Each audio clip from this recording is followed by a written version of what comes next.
नमस्कार दोस्तों, Bihar board matric परीक्षा 2026 के लिए 18 फरवरी को आप सभी का गणित का एग्जाम है। देख सकते हैं गणित का बिल्कुल ओरिजिनल क्वेश्चन पेपर लेके आ चुके हैं, 100% ओरिजिनल। सेकेंडरी स्कूल एग्जामिनेशन 2026, माध्यमिक स्कूल परीक्षा 2026 देख सकते हैं। प्रश्न पत्र का नंबर भी मिला सकते हैं, विषय कोड भी मिला सकते हैं। बिल्कुल ओरिजिनल क्वेश्चन पेपर है। पूरा मैं आपको सोल्यूशन बताऊंगा। ऑब्जेक्टिव प्लस सब्जेक्टिव मिला के टोटल 138 प्रश्न रहेगा। 100 ऑब्जेक्टिव प्रश्न रहेगा, 30 दो नंबरा प्रश्न रहेगा, 8 गो 5 नंबरा प्रश्न रहेगा। ठीक ना। टोटल 100 मार्क्स से रहेगा। 3 घंटा 15 मिनट का आपको समय मिलेगा पेपर को सॉल्व करने के। देख सकते हैं बिल्कुल ओरिजिनल, हु बहू सेम टू सेम यही पेपर आएगा। देख सकते हैं बिल्कुल ओरिजिनल है। चलिए मैं आपको फुल सोल्यूशन बताऊंगा और आप लोग पूरा रट लीजिएगा, नहीं तो 18 फरवरी को एग्जाम हॉल में पछताइएगा कि काश पहले यह सारा प्रश्न रट के आते। 1 से 100 तक ऑब्जेक्टिव रहेगा, मात्र आपको 50 ऑब्जेक्टिव को सोल्यूशन करना है। चलिए हम फटाफट सभी का सोल्यूशन बता देते हैं, ठीक ना। पहला प्रश्न कह रहा है कि निम्नलिखित में कौन परिमेय संख्या है। परिमेय संख्या हमसे पूछ रहा है। परिमेय संख्या वह होगा जो रूट से बाहर निकल जाएगा। जैसे रूट 7 यह क्या है, अपरिमेय है, यह रूट से बाहर नहीं निकलेगा। ठीक ना। उसके बाद देखिए बी ऑप्शन, देखिए रूट 25 प्लस रूट 3, 25 का तो वर्गमूल 5 निकल जाएगा, लेकिन प्लस में रूट 3 रहिए जाएगा, तो यह भी अपरिमेय है। हमसे पूछ रहा है परिमेय संख्या। उसके बाद सी ऑप्शन देखिए, तो इसमें 1/4 का वर्गमूल 2 हो जाएगा, यानी कि 1/2, 1/2 यानी कि रूट से बाहर हो गया, तो परिमेय संख्या यही हो जाएगा। सी राइट आंसर हो जाएगा। ठीक है ना। हमसे परिमेय संख्या पूछ रहा था। उसके बाद इसको भी यदि हम चेक करेंगे, रूट 9 का तो वर्गमूल 3 निकलेगा, गुना रूट 3 यानी कि 3√3 आ जाएगा, यह भी अपरिमेय संख्या है। सिर्फ सी ऑप्शन जो है परिमेय संख्या है। ठीक है ना। जो रूट से बाहर निकल जाए वह परिमेय संख्या हो जाएगा, जो रूट में ही रह जाएगा वह अपरिमेय संख्या हो जाएगा। समझ गए। चलिए अगला प्रश्न देखिए, बिल्कुल ओरिजिनल क्वेश्चन पेपर है, पूरा सॉल्यूशन आपको देख लेना है। दूसरा प्रश्न कह रहा है कि यदि m एक पूर्णांक है तो प्रत्येक विषम पूर्णांक का रूप है। विषम पूर्णांक का रूप हो जाएगा आपका 2m+1। मतलब ये जो है 2m+1, इसमें यदि हम m बराबर पूर्णांक संख्या है तो m बराबर यदि हम 1 0 से 0 1 2 3 4 रखें, तो उसमें देखते हैं कि विषम संख्या आता है या नहीं। यदि हम यहाँ m की जगह 1 रखेंगे तो 2 1 2 + 1, m की जगह 1 रखें तो 2 1 2 1 3 विषम संख्या आया। फिर यदि m की जगह हम 2 रखें तो आ जाएगा 2 दूनी 4 1 5, यह भी विषम संख्या आया, यानी कि विषम संख्या का रूप है 2m+1। उसी प्रकार यदि हम इसको चेक करेंगे, 1 रखेंगे m की जगह तो 2 गुना 1 करेंगे, 2 1 2, फिर 2 m की जगह 2 रखें, 2 दूनी 4, ये सब सम संख्या आ रहा है, तो इस सम संख्या के लिए हो जाएगा और यह विषम संख्या के लिए हो जाएगा। ठीक ना। याद रखिएगा, यहाँ विषम पूर्णांक पूछ रहा है तो विषम के लिए डी ऑप्शन सही हो जाएगा, 2m+1। इसमें मान रख के आप चेक कर लीजिएगा सम संख्या आ रहा है या विषम संख्या, इससे भी आपको डिफरेंट पता चल जाएगा। ठीक ना। तो क्या हो जाएगा, 2 का आंसर आपका डी हो जाएगा, 2m+1। चलिए मैं आपको थोड़ा विस्तार से बताते चलूंगा ताकि आप लोग ऑब्जेक्टिव को हल कर पाए एग्जाम में। तीसरा प्रश्न करें, निम्नलिखित में किसका दशमलव प्रसार शांत है। शांत के लिए एक कंडीशन होता है कि यदि 2 पर पावर m गुना 5 पर पावर n के रूप में रहे तो वह शांत हो जाएगा, या तो केवल 2 या केवल 5 भी रहे तो शांत हो जाएगा। इसके अलावा जो भी संख्या आएगा वो शांत हो जाएगा। तो हमें हर का गुणनखंड करके चेक करना है। जैसे कि ए ऑप्शन को चेक करेंगे तो 11/13 = 91, यानी कि 7 गुना 13 आ गया, तो इसमें 7 और 13 आ गया, इसका मतलब यह अशांत है, शांत नहीं है। उसके बाद इसमें भी करेंगे तो बटे में 23 है, 23 तो टूटेगा नहीं, 23 1 23, यह भी अशांत हो जाएगा। शांत के लिए हमारा यह कंडीशन है। ठीक ना। 2 पर पावर m गुना 5 पर पावर n। यदि हम सी ऑप्शन को तोड़ें तो 17/80 को तोड़ेंगे तो 2 दूनी 4, 2 दूनी 4, दूनी 8, 8 दूनी 16, 16 पंचे 80, यानी कि 1 2 3 4 क्या आ जाएगा, 17/2 पर पावर 4 गुना 5 आया है, 5 पर पावर कुछ नहीं है तो 1 है। ठीक है ना। तो यह हमारा शांत हो जाएगा, क्योंकि 2 और 5 आया, 2 और 5 आया तो क्या हो जाएगा, शांत हो जाएगा। ठीक ना। तो सी ऑप्शन हमारा सही हो जाएगा, दशमलव प्रसार क्या हो जाएगा, शांत हो जाएगा। ठीक ना। उसे गुणनखंड करके तोड़ लेना है, हर के गुणनखंड को हर गुणनखंड करके। ठीक ना। चलिए सी ऑप्शन सही हो जाएगा, शांत दशमलव। उसके बाद देखिए 4 नंबर प्रश्न कह रहा है कि 0.87 और 7 पर रेकरिंग लगा हुआ है बराबर है, मतलब इसका मान कितना होगा। तो इसका कंडीशन क्या होता है, इसका कंडीशन हो जाता है जैसे कि 0.87, ठीक ना, है ना। तो इसका दशमलव उड़ाएंगे तो बटे में 100 आ जाएगा, यानी कि 87/100, ठीक। नीचे घटेगा, ये जो बार लगा हुआ है 7 पे यहाँ लगा हुआ है, ठीक ना। इसमें देखेंगे इसके बाद कई गो संख्या है, ठीक ना, कई गो संख्या है। तो एक संख्या है तो 10 पर पावर 1 डालेंगे। यदि बार जो लगा हुआ है इसके बाद 2 संख्या रहता 10 पर पावर 2 डालते, या कुछ भी नहीं रहता तो 10 पर पावर 0 डालते हैं। उसके बाद ऊपर में घटाते हैं, जो बार लगा हुआ है उसके बाद जितना संख्या है सब घटाते हैं। तो उसके बाद सिर्फ है 0.8 घटाएंगे, यानी कि सीधा 8 घटेगा। तो क्या हो जाएगा, 87 में से 8 घट जाएगा तो आपका कितना बच जाएगा, 79 बच जाएगा। 79/100 घटा 10 पे पावर 1 का मान 10 होगा, यानी कि 79/90 हो जाएगा। यह आपका आंसर हो जाएगा, सी ऑप्शन सही हो जाएगा, ठीक ना। यह ट्रिक से आपको हल करना है, यह ट्रिक हुआ, ठीक ना, हल करने का ट्रिक हुआ, ठीक। चलिए अगला प्रश्न देखिए।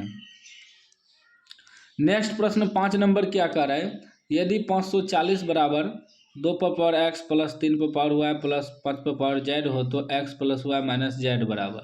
तो हमें पहले 540 का क्या करना है, गुणनखंड करना है। ये गुणनखंड ही दिया हुआ है, तो 2 से तोड़ेंगे तो 2 दूनी 4, 1 यहाँ 7 दूनी 14, 0। फिर 2 से तोड़ेंगे, 2 एका 2, ये 2 तिया 6, 1 वहाँ 5 दूनी 10। अब 5 से टूटेगा, 5 से तोड़ेंगे तो 5 दूनी 10, 3 वहाँ 7 5 35। फिर 3 से तोड़ेंगे 9 तिया 27, फिर 3 से तोड़ेंगे 3 तिया 9। तो क्या आया, 1 2, 2 पर पावर 2 गुना 3 का एगो आया 1 2 3, 3 पर पावर 3 गुना 5 का एगो आया एगो 5 पर पावर 1।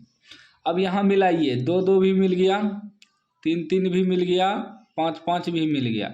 तो यानी x का मान ही पावर में जाएगा, तो x बराबर 2 हो जाएगा, x बराबर 2। और 3 3 भी मिल गया, y की जगह 3 आ जाएगा, पावर वाला लिखना है तो y बराबर 3 आ जाएगा। और z बराबर क्या हो जाएगा, कुछ नहीं तो यहाँ पावर 1 है तो z बराबर 1 हो जाएगा, ठीक है ना। ये y बराबर 2 है। अब निकालिए x plus y minus z, x plus y minus z. x की जगह क्या है 2 है, प्लस वाई, वाई की जगह क्या है 3 है, माइनस जेड, जेड की जगह क्या है 1 है। तो 3 2 5 घटा 1 कितना आ जाएगा 4। 4 ऑप्शन आपका सही हो जाएगा, ए ऑप्शन, ठीक है ना। इस प्रकार आपको सॉल्यूशन करना है ऑब्जेक्टिव को। उसके बाद देखिए 6 नंबर प्रश्न करा, निम्नलिखित में कौन अपरिमेय संख्या है। अब जो है हमसे अपरिमेय संख्या पूछ रहा है, ठीक ना। 18 फरवरी को सेम प्रश्न आएगा, पूरा सॉल्यूशन देख लीजिएगा।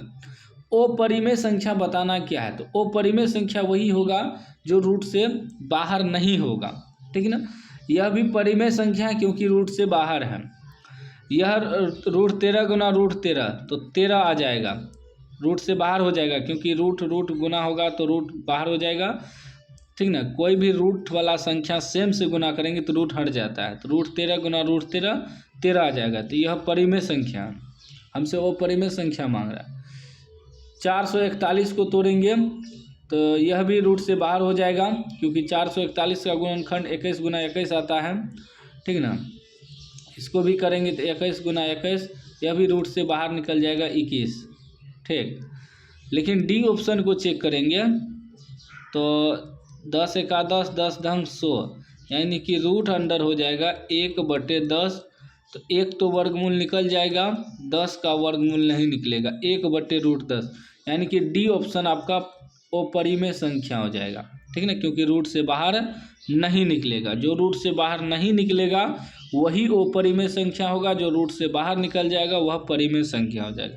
तो डी ऑप्शन आपका सही हो जाएगा, अपरिमेय संख्या।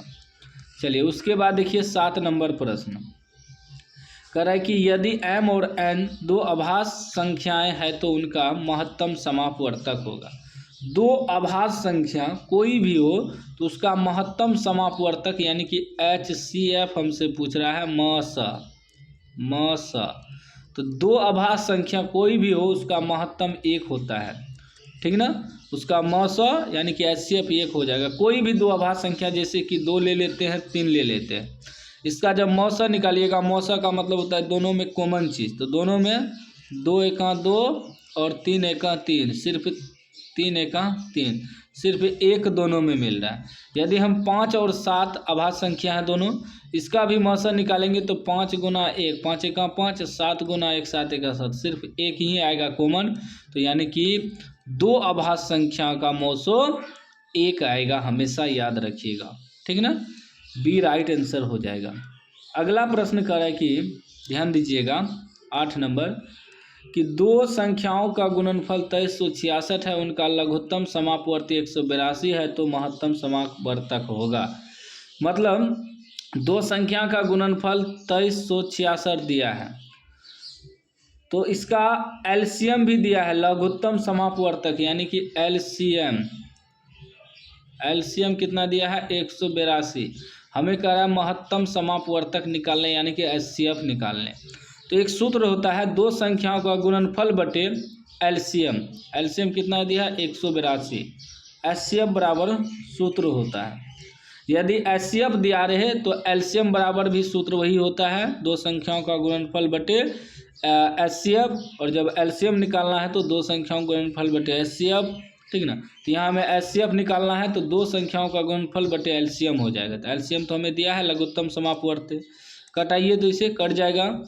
अगर हम 2 से कटाते हैं तो 9 दूनी 18, 2 एका 2, इसे भी 2 से कटाइए, 2 एका 2, 2 एका 2, 1 वहाँ 8 दूनी 16, 3 दूनी 6, फिर कितना से कटेगा 7 से कटेगा, 7 से तो कट जाएगा 13 सते 91, 7 से इसको कटाइए तो 7 एका 7, 4 यहाँ आ जाएगा 48, 7 48 हो जाएगा, 7 के 42, 7 42, 7 नमा 63, फिर 13 से कट जाएगा 13 69 से, यानी कि 13 आपका HCF निकल जाएगा। ऑप्शन ए में है 13, ए आपका राइट आंसर हो जाएगा।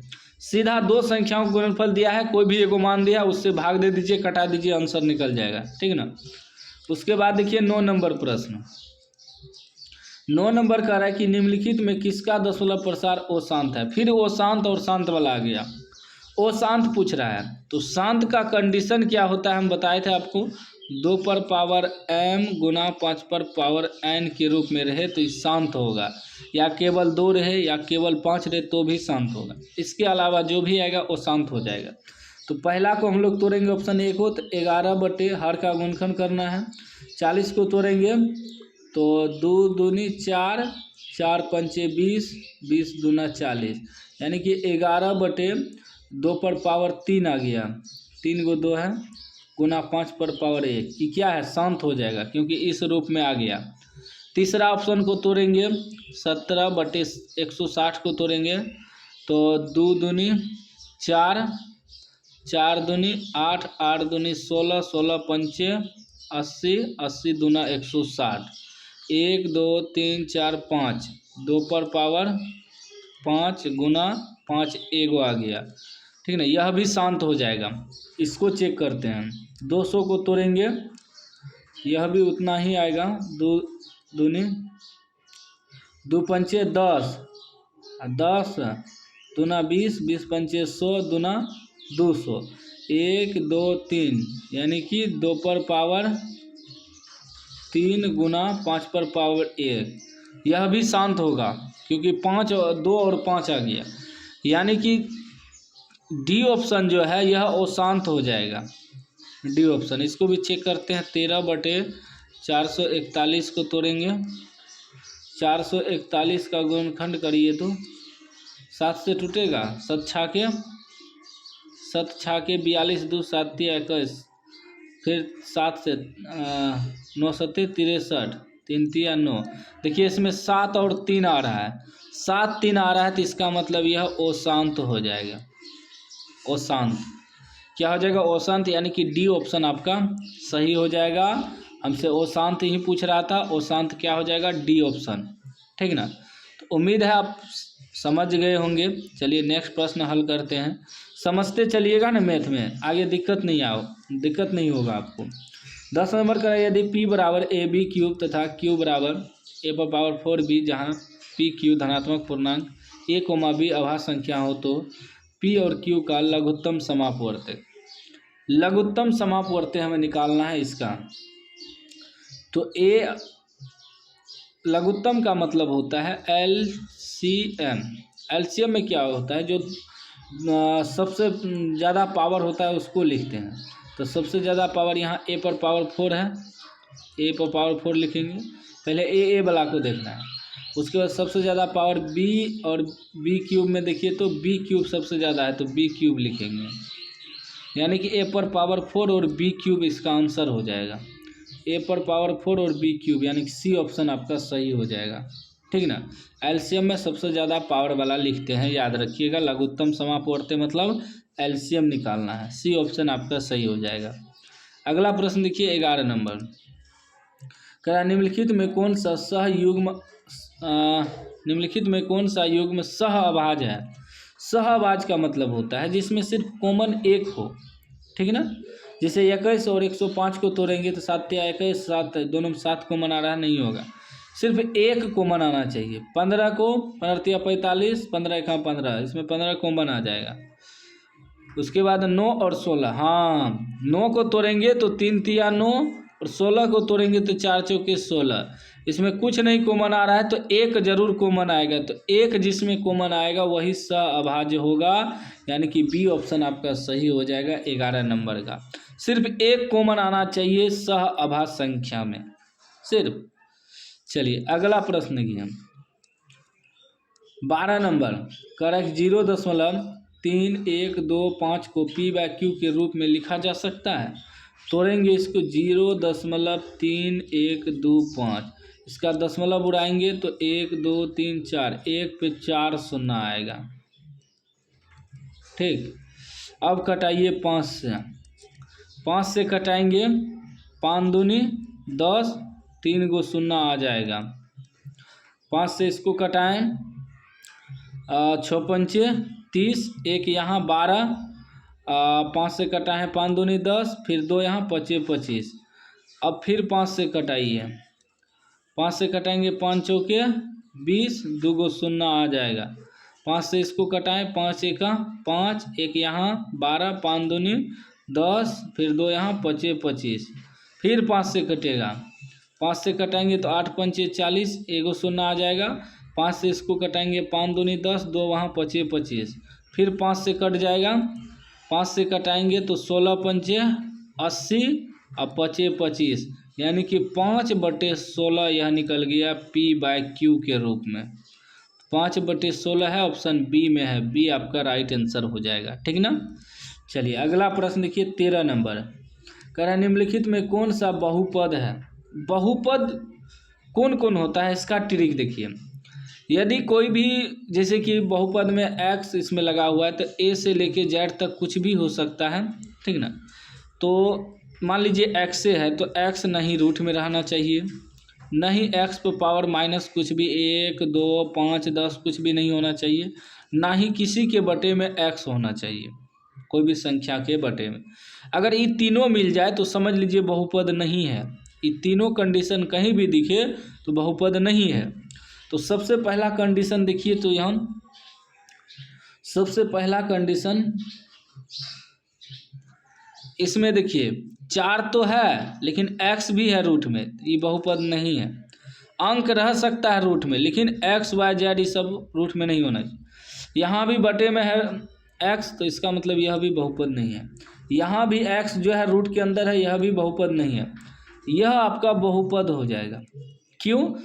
क्योंकि अंक रह सकता है रूट में और यह x पर पावर क्यूब x² है, तो यह आपका बहुपद है। क्या है? बहुपद। सिर्फ ये तीनों कंडीशन कहीं भी दिखे तो समझ लीजिए बहुपद नहीं है।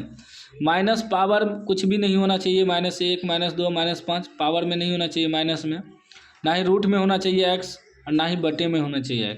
अगर ये तीनों कहीं भी मिल जाए तो बहुपद नहीं है, इसके अलावा बहुपद हो जाएगा। अंक आपका रूट में रह सकता है, ठीक ना। तो सी ऑप्शन सही हो जाएगा, बहुपद हो जाएगा। अगला प्रश्न 14 नंबर कह रहा है बहुपद x plus 3 square into x cube minus 8 का घात है। इसका तोड़ेंगे तो पावर 2 इस पे आएगा, पावर दो इसका आएगा, ए प्लस बी का होल स्क्वायर पे तोड़ेंगे तो फिर गुना होगा ये 3 से, सिर्फ एक्स वाला पे ध्यान दीजिए, 3 से तो एक्स पे पावर 2 गुना और एक्स पे पावर 3 करेंगे तो एक्स पे पावर 3 2 5, पावर जुट जाता है, ठीक ना, गुना में तो 5 आ जाएगा। तो घात इसी को कहते हैं, घात 5 आ जाएगा, बी ऑप्शन सही हो जाएगा, ठीक ना। सिर्फ घात जिसमें पूछे ना उतना कैलकुलेशन नहीं करना, उतना गुना भाग नहीं करना, सिर्फ एक्स वाला पे ध्यान दीजिए, ठीक ना। तो 14 का क्या हो जाएगा, बी ऑप्शन सही हो जाएगा, 5 घात। उसके बाद 15 नंबर प्रश्न देखिए, कह रहा बहुपद 2x स्क्वायर माइनस 6 के शून्यक है, इसका गुणनखंड करना है। 2x स्क्वायर माइनस 6 बराबर 0, जब 2x स्क्वायर बराबर निकालेंगे उधर प्लस 6 हो जाएगा, 2 से कटा देंगे तो 3 बार में कट जाएगा, यानी x स्क्वायर निकल जाएगा 3, और जब x बराबर निकालेंगे तो इस पर रूट चढ़ जाएगा 3, तो प्लस माइनस रूट चढ़ने के बाद प्लस माइनस लिखेंगे, यानी कि एक बार रूट प्लस में एक बार माइनस √3 माइनस में, ठीक ना, एक बार प्लस में एक बार माइनस में। देखिए तो ऑप्शन कहाँ पर है, एक बार प्लस में एक बार माइनस में, ऑप्शन ए में है, ए राइट आंसर हो जाएगा, ठीक। चलिए अगला प्रश्न देखिए 16 नंबर, कह रहा है कि बहुपद पी एक्स बराबर 2x square minus 8x minus 12, तो P2 का मान है, मतलब ये x के जगह ये 2 बैठाना है, बैठाइए तो क्या है 2x square minus 8x minus 12, इतना बराबर हम क्या करेंगे 0 रख देंगे, तो 2x स्क्वायर, यहाँ x के जगह में 2 रखना है क्योंकि यहाँ px है, यहाँ P2 है, 2 रखना है x के जगह, x के जगह 2 रखेंगे तो 2 का स्क्वायर माइनस 8, x की जगह 2 रखना है माइनस 12 बराबर 0। तो क्या आता है बराबर 0 डाल भी सकते हैं, नहीं भी डाल सकते हैं, कोई दिक्कत नहीं है। तो ये हो जाएगा 2 गुना 2 का स्क्वायर 4 माइनस 8 दूनी 16 माइनस 12, 4 दूनी 8 हो जाएगा माइनस 16 माइनस 12, तो 8 में 16 घट जाएगा, माइनस 8 माइनस 12, माइनस प्लस चिन्ह माइनस का 12 8 20, माइनस 20 आ जाएगा, है ऑप्शन बी में है माइनस 20, ठीक। उसके बाद देखिए 17 नंबर, कह रहा है यदि बहुपद 3y square plus 7y minus के शून्यक एक दूसरे के व्युत्क्रम हो तो के का मान, मतलब एक शून्यक मान लीजिए अल्फा जो है दूसरे के व्युत्क्रम मतलब उल्टा है, 1/बीटा है, तो यहाँ कुछ नहीं है तो 1 है, क्रॉस मल्टीप्लाई गुना होगा, तो ये हो जाएगा अल्फा इंटू बीटा बराबर 1, अल्फा इंटू बीटा का सूत्र होता है c/a बराबर 1 हो जाएगा। ये आपका हो गया a, ये हो गया b, ये हो गया c की जगह माइनस के हो गया, माइनस के बटे a की जगह आपका 3 हो जाएगा बराबर 1, यहाँ कुछ नहीं है तो 1, क्रॉस मल्टीप्लाई करिए 3 × 3 यानी कि माइनस के बराबर 3, और जब के बराबर निकालेंगे तो माइनस उधर चल जाएगा -3, -3 कहाँ पर है डी में है, डी ऑप्शन आपका सही हो जाएगा, ठीक ना। 17 का क्या हो जाएगा डी हो जाएगा। बहुत आसान सब प्रश्न है, बस सॉल्व करने के लिए आना चाहिए। कह रहा है शून्यक -2 -5 वाले बहुपदों की संख्या है, तो 2 शून्यक होगा, एगो -2 और -5 है, तो इसका शून्यक क्या हो जाएगा, इसका शून्यक अनगिनत हो जाएगा, डी ऑप्शन हो जाएगा जब इसको हल करेंगे तो, ठीक ना। चलिए अगला प्रश्न देखिए 19 नंबर, करें यदि बहुपद पी एक्स बराबर 5x square plus 7x minus 12 के शून्यक अल्फा बीटा हो तो 5 इंटू अल्फा प्लस बीटा का मान है, 5 निकालना है अल्फा प्लस बीटा। देखिए 5 गुना अल्फा प्लस बीटा का सूत्र होता है -b/a, तो ये हो गया आपका a का मान, एक्स स्क्वायर का गुणांक, x का गुणांक b हो जाएगा, लास्ट में अचर पद c हो जाएगा। तो हम बैठाएंगे 5 गुना माइनस b के स्थान पे क्या है 7, तो 7/a के स्थान पे क्या है 5 है, 5 5 कटिए जाएगा, -7 बच जाएगा, -7 आपका आंसर हो जाएगा, ए करेक्ट आंसर हो जाएगा, ठीक ना।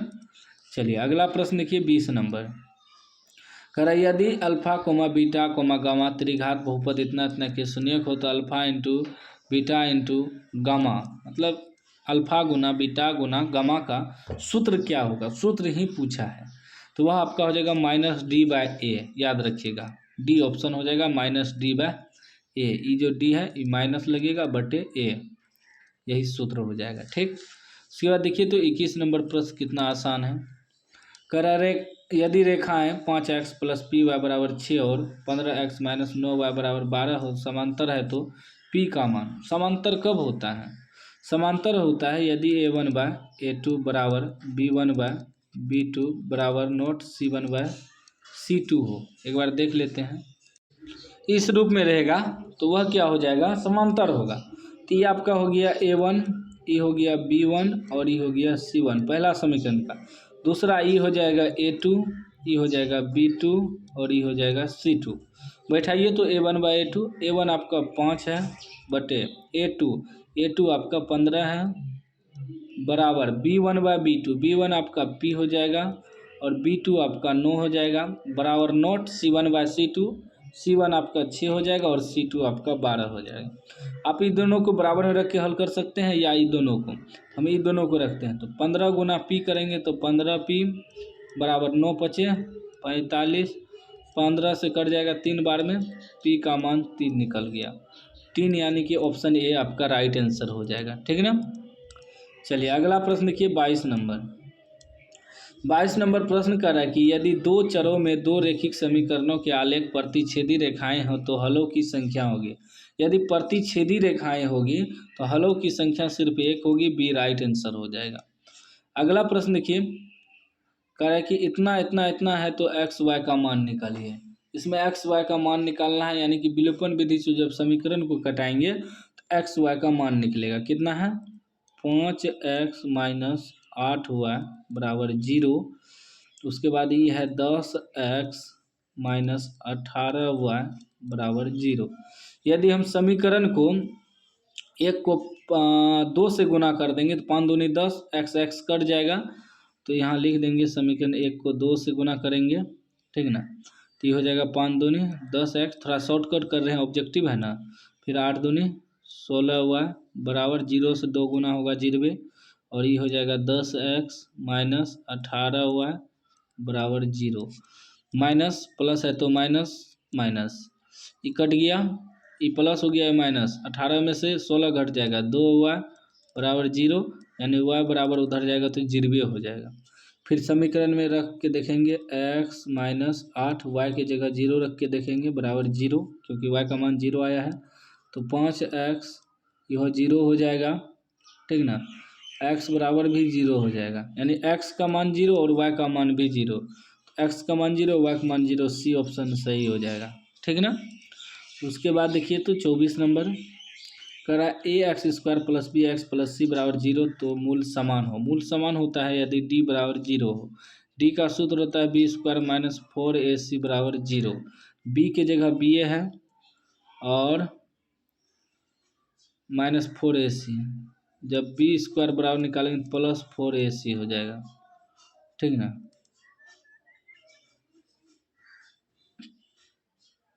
प्लस 4ac और सी बराबर पूछ रहा है।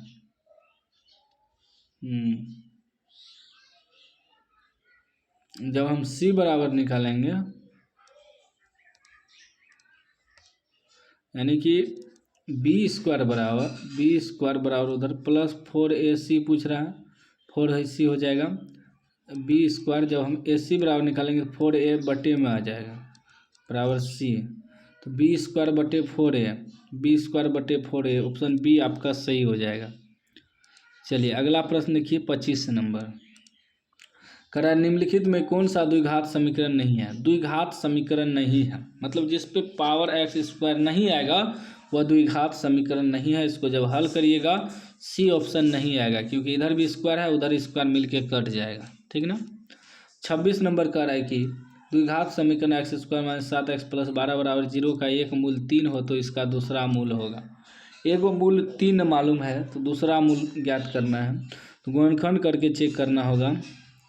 तो ये हो जाएगा गुणनखंड कैसे होगा 12x 12 7 5 12। ठीक ना, 4 3 12 4 3 12, हाँ 7 भी पूरा जाएगा। X square minus 4x minus 3x, 4 3 12 भी हो जाएगा, 4 3 7 भी हो जाएगा, प्लस 12 बराबर 0। x कॉमन ले लेंगे तो x माइनस 4 बचेगा। इसमें -3 कॉमन ले लेंगे तो फिर x माइनस 4 बचेगा बराबर 0। एगो बाहर वाला लिख लेंगे x माइनस 3 वाला, एगो x माइनस 4 वाला, गुणनखंड कर दिए बराबर 0। तो x माइनस 3 बराबर 0, x बराबर +3। उसके बाद x माइनस 4 बराबर 0, x बराबर +4। तो 3,4 आया, 3 पहले से है तो चौथा मान लेंगे, ऑप्शन बी आपका सही हो जाएगा। दूसरा मान 4 आएगा, बी ऑप्शन सही हो जाएगा, ठीक ना। उसके बाद देखिए 27 नंबर कह रहा है कि द्विघात समीकरण x² + px + q बराबर 0 के मूल p q हो तो p + q का मान, p + q का मान, तो a का मान यहाँ कुछ नहीं है तो 1 है, p का मान आपका p हो जाएगा और c का मान आपका q हो जाएगा। p + q मतलब p की अल्फा इंटू बीटा ही मान लीजिए इसको, तो -b/a होता है सूत्र, तो b की जगह आपका p हो गया, -p/a, a की जगह 1, तो सीधा क्या निकल जाएगा, p + q -b/a, b की जगह p है, -p। कैसे पूछ दिया है, x² + px + q बराबर 0 मूल p q हो तो b/a, b की जगह x p है, -p आना चाहिए, ऑप्शन ही नहीं है, इसमें कहीं गड़बड़ है, ठीक ना। 28 नंबर का रहा है कि द्विघात समीकरण 3x² - 13x + 10 बराबर 0 का विविक्त कर निकालना है, यानी कि d निकालना है। d का सूत्र होता है b² - 4ac, तो ये x² का गुणांक a हो जाएगा, x का गुणांक b, लास्ट में अचर पद c, तो b² b की जगह -13 आएगा तो -13 का स्क्वायर -4 गुना a की जगह 3 आएगा गुना c, c की जगह 10 आएगा। 13 का स्क्वायर 13 69 से माइनस का स्क्वायर प्लस हो जाएगा, फिर -4 × 12 = 120, 120 घटा दीजिए 9 4 49 आ जाएगा, डी का मान 49 ऑप्शन ए में है, ये राइट आंसर हो जाएगा 28 का, ठीक ना। चलिए अगला प्रश्न 29 नंबर का है द्विघात समीकरण x × 2x + 5 बराबर 0 के मूलों का गुणनफल, गुना करिए तो इसको x गुना x 2x² + 5x हो जाएगा, लास्ट में 0 है c वाला मान, तो ये हो गया a, ये हो गया b, ये हो गया c। गुणनफल निकालना है मतलब अल्फा इंटू बीटा, c/a सूत्र होता है, c की जगह 0 है बटे a की जगह 2 है, यानी कि 0 निकलेगा, ऑप्शन बी इसका राइट आंसर हो जाएगा। अगला प्रश्न 30 नंबर का है कि निम्नलिखित में कौन समांतर श्रेणी में है, चेक करना है कौन समांतर श्रेणी में है। देखिए समांतर श्रेणी में वही होगा जिसका d जो है सर्वांतर समान होगा, अभी है 0.2 0.22 आ गया, इस समांतर श्रेणी में नहीं है, ये 2 है 4 है 8 है 16 है, यहाँ 2 का अंतर है, यहाँ 4 का अंतर, यहाँ 8 का अंतर नहीं है, अंतर समान होना चाहिए तभी समांतर श्रेणी में होगा, यह भी नहीं होगा, ऑप्शन बी सही हो जाएगा। क्यों, क्योंकि हम चेक करेंगे दूसरा पद में पहला पद घटा के डी सही निकलता है नहीं, समानांतर समान आता है नहीं, तो √28 में से घटाएंगे √7, 28 के वर्ग में 2 दूनी 4 दूनी 8, 2 दूनी 4, 7 चौके 28 माइनस √7, तो 2√7 घटा √7, तो एगो √7 बचेगा, फिर 63 में से 28 घटा के देखिए, √63 घटा √28, दोनों का अंतर समान आएगा तो सही होगा, समांतर श्रेणी हो जाएगा। 27 को 63 9 7 63, यानी 3 तिया 9 7 63, 28 को 2 दूनी 4 7 28, इसमें 3 √7 आ जाएगा, इसका 2 √7 आ जाएगा, 3√7 में से 2√7 घटेगा, सिर्फ √7 बचेगा। दोनों का अंतर समान है, यही समांतर श्रेणी में है। बी ऑप्शन सही हो जाएगा। समांतर श्रेणी में वही होगा जिसका अंतर समान होगा। तो इस वीडियो में मैंने 30 ऑब्जेक्टिव को हल करके बताया। आप लोग कमेंट बॉक्स में बताइएगा कैसा लगा। और भी किसी भी क्वेश्चन पेपर चाहिए किसी भी सब्जेक्ट का तो कमेंट बॉक्स में लिखिएगा। चैनल को सब्सक्राइब कर लीजिएगा। सभी का ओरिजिनल क्वेश्चन पेपर इस चैनल पे मिलेगा एग्जाम से पहले।